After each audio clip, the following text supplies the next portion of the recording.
Boa tarde, todo mundo. O fato da gente não ver ninguém ajuda, é um pouco como cantar, né?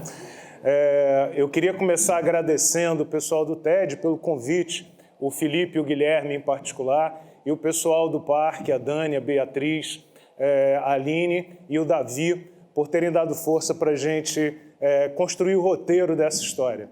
E a história que eu queria contar para vocês é a história de uma bolinha. Não é exatamente a minha história, mas vocês vão ver que eu me envolvo um pouco com a história dessa bolinha.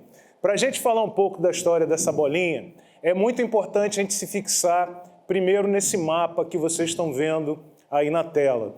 O que eu gostaria de mostrar nesse mapa? Nesse mapa vocês estão vendo dois problemas de saúde pública da mais alta relevância para o momento em que a gente vive. Vocês veem no lado direito o mapa da AIDS, que é sabidamente, ninguém discutiria isso, um problema da mais alta relevância para o mundo inteiro. E vocês veem do lado esquerdo o mapa de distribuição da esquistossomose. A esquistossomose é uma doença que a gente se acostumou a estudar no 2º grau, mas que a gente ouve falar pouco dela. Ela não recebe muita atenção. Ela é chamada uma doença negligenciada. Por quê? Porque se vocês olharem com atenção o mapa que está aqui atrás de mim, vocês vão perceber que a esquistossomose ela se distribui essencialmente entre países pobres e atinge pessoas pobres, que não têm dinheiro para comprar medicamentos nem pagar tratamentos de saúde. E esse lado terrível dessa doença faz com que os grandes laboratórios que cuidam do tratamento de pessoas e desenvolvimento de remédios não se ocupem muito da esquistossomose. Apesar de, em termos absolutos, perceba que eu não estou comparando a importância das doenças, mas se você comparar o número de pessoas acometidas pela doença, não seria nenhum exagero dizer que a esquistossomose é um problema 10 vezes mais importante do que a AIDS, em termos do número de pessoas que ficam doentes. E, a despeito disso, ela tem muito menos visibilidade do que a AIDS, que é uma doença mais democrática, que ataca países ricos e países pobres e, portanto, afeta pessoas que têm condição de fazer tratamento. Um aspecto particular dessa doença, que da esquistossomose, o que torna o problema, do ponto de vista social, ainda mais grave, é que ela comete preferencialmente crianças. A esquistossomose causa a famosa barriga d'água. A barriga d'água é por conta da infecção ou da infestação de alguns órgãos do organismo por um verme. Ela cresce, acumula líquidos, causa todo tipo de problema fisiológico e pode, inclusive, matar. E ela ataca principalmente as crianças porque as crianças têm o bom costume de se divertir com água. E a esquistossomose, no ciclo que ela se desenvolve, vocês estão vendo uma foto aí muito feia do xistossoma, do verme que ataca as crianças. É horroroso, o objetivo é mais causar essa sensação de repúdio mesmo.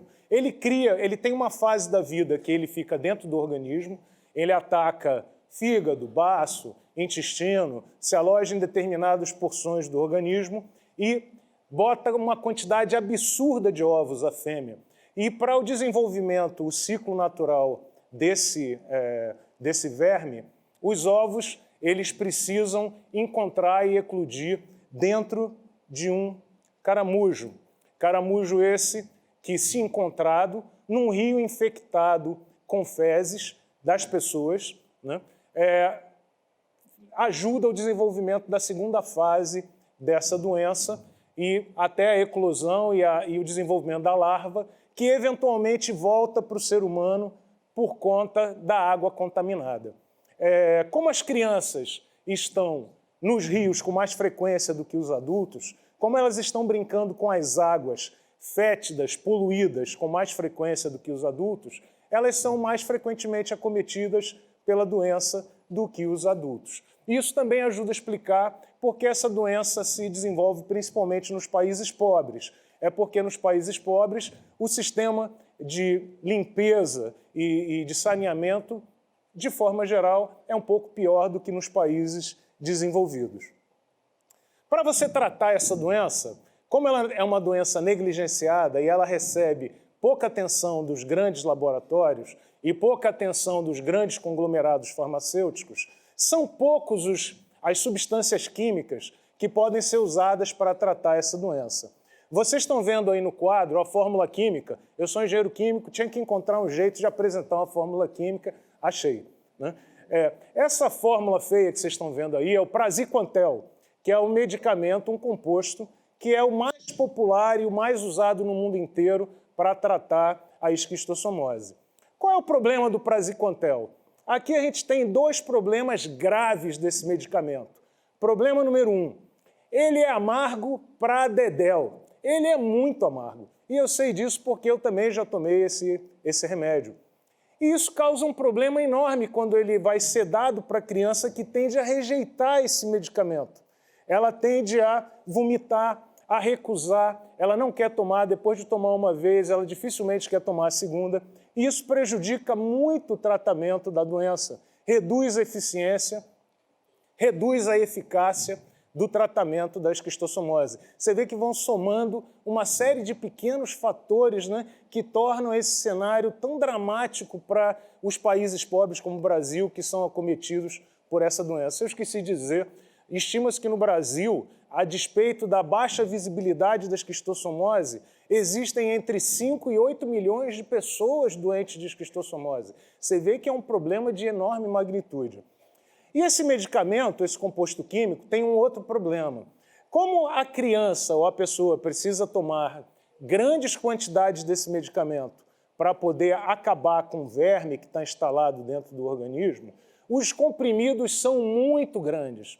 Como os comprimidos são muito grandes e as doses são muito grandes, de novo as crianças rejeitam o medicamento, porque é difícil de engolir e obriga a mãe da criança, por exemplo, a ter que repartir o tamanho do remédio para adequar a dose ao peso da criança. Tudo isso atrapalha o tratamento e diminui a eficiência e a eficácia do combate à esquistossomose. Por essa razão, o Ministério da Saúde transformou o problema da esquistossomose em uma das prioridades da saúde pública no Brasil. Em particular, o Ministério da Saúde busca uma solução de praziquantel, um remédio, uma formulação farmacêutica de praziquantel, o medicamento usado para tratar a esquistossomose, que não tenha gosto. Porque dessa maneira seria possível, ou será possível, reduzir a resistência que as crianças têm ao medicamento. Uma possível solução para esse problema é que vocês estão vendo aí na tela. É a gente esconder, ou como a gente fala tecnicamente, encapsular esse medicamento em bolinhas suficientemente pequenas para que as crianças possam tomar o medicamento e não sintam o gosto do medicamento. Essa foto que vocês estão vendo aí na tela, ela representa partículas que têm dimensão de 100 nanômetros. Lembrando, quem não fez o curso de Ciências Exatas, 1 nanômetro significa a milionésima parte do metro. É um tamanho muito pequeno mesmo. Estima-se da ordem de 1000 vezes tem o diâmetro dessa bolinha, 1000 vezes menor que o diâmetro de um fio de cabelo. É um texto típico que aparece quando a gente fala de nanotecnologia. E a ideia é botar o remédio dentro dessa bolinha, para que ele não entre em contato com as papilas gustativas e a criança, assim, não sinta o gosto. Não sentindo o gosto, ela evite rejeitar o problema. Eu aprendi que na engenharia, todo grande problema importante começa com uma compreensão e um problema simples, como esse, um medicamento que tem um gosto ruim. Mas você colocar o medicamento dentro de uma bolinha de 100 nanômetros requer uma tecnologia muito sofisticada. Essa bolinha também não pode ser muito grande, porque se ela for muito grande, ela vai causar a sensação de uma areia, alguma coisa que irrita, e a criança e a pessoa vai rejeitar de novo. Então a gente tem que ter um controle muito adequado do tamanho dessa bolinha para que a solução seja efetiva. Bom, a gente tenta resolver problemas como esse num laboratório da COP chamado de Engepol, Laboratório de Engenharia de Polímeros.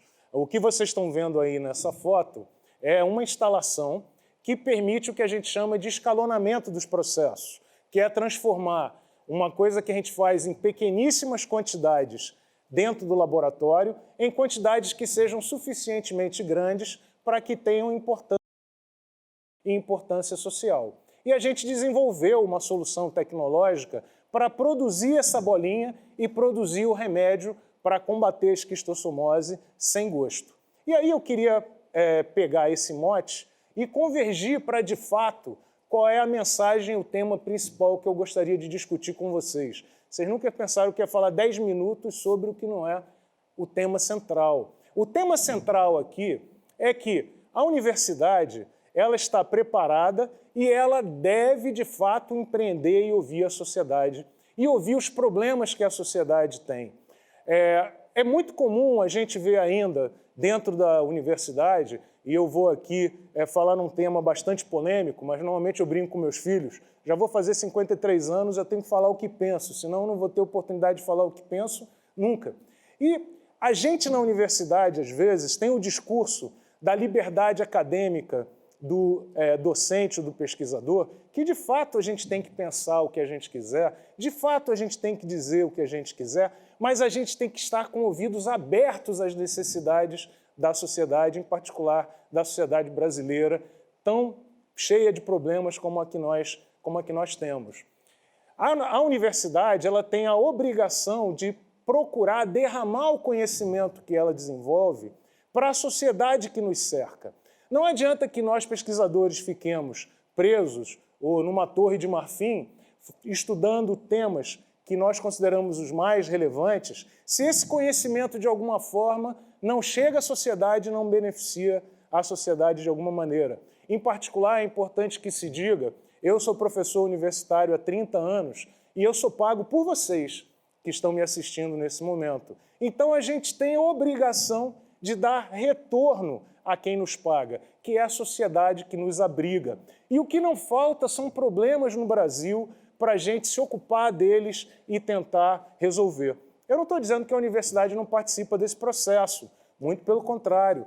Quem está acompanhando a questão do Zika nesse momento sabe que as universidades e os institutos de pesquisa estão procurando se envolver o máximo possível com o tema, mas é preciso fazer mais.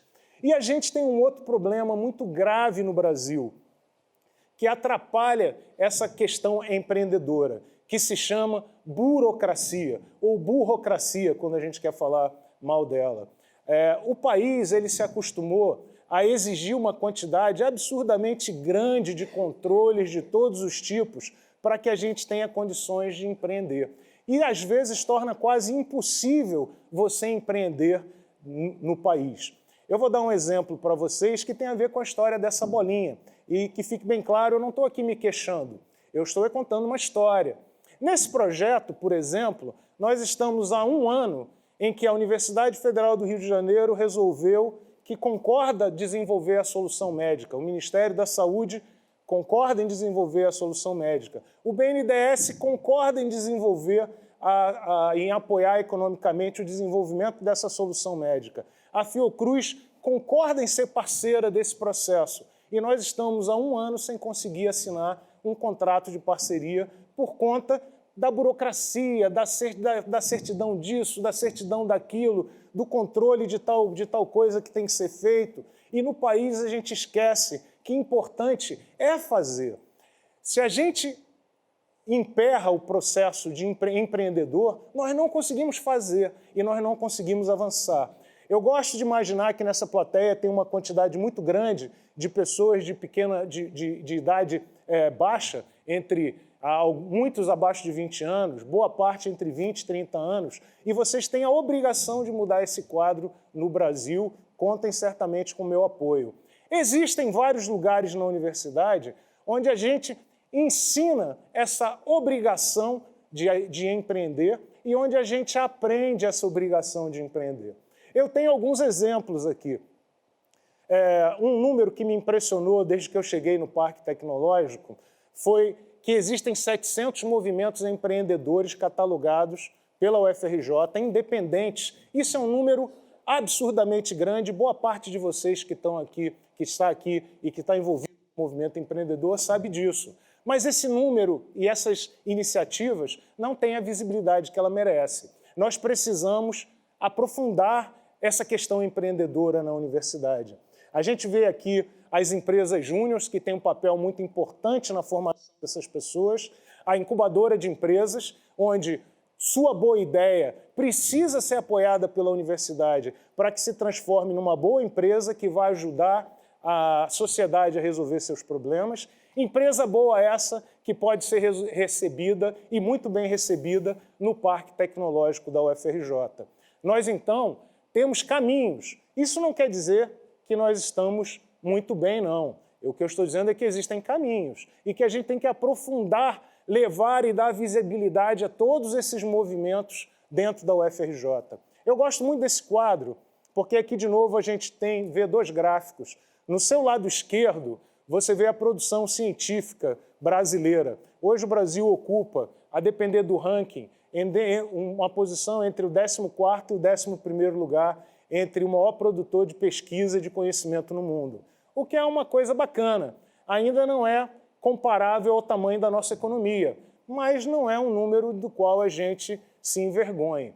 No entanto, quando a gente fala sobre inovação e atividades empreendedoras, não há ranking no mundo que coloque o Brasil acima da 70ª posição. O que significa dizer, e ilustra de maneira cabal, que a gente está pecando em alguma coisa, e pecando na nossa capacidade de levar o conhecimento gerado dentro das instituições brasileiras para a sociedade que mantém essas instituições e que precisa ver os seus problemas resolvidos e apoiados por aqueles que estão pensando. Então, eu queria terminar essa apresentação com essa foto que mostra de novo as bolinhas, uma solução desenvolvida no seio da Universidade Federal do Rio de Janeiro e que fala tanto sobre as dificuldades que nós temos para gerar e levar o conhecimento que nós produzimos à sociedade e às pessoas mais necessitadas que de fato nos mantêm. Essa é a nossa obrigação e é por isso que eu queria deixar essa mensagem final. Nós temos a missão e a obrigação de empreender para transformar na universidade pública brasileira. Sigam em frente e atendam a esse convite. Sou parceiro dessa luta. Grande abraço para todo mundo.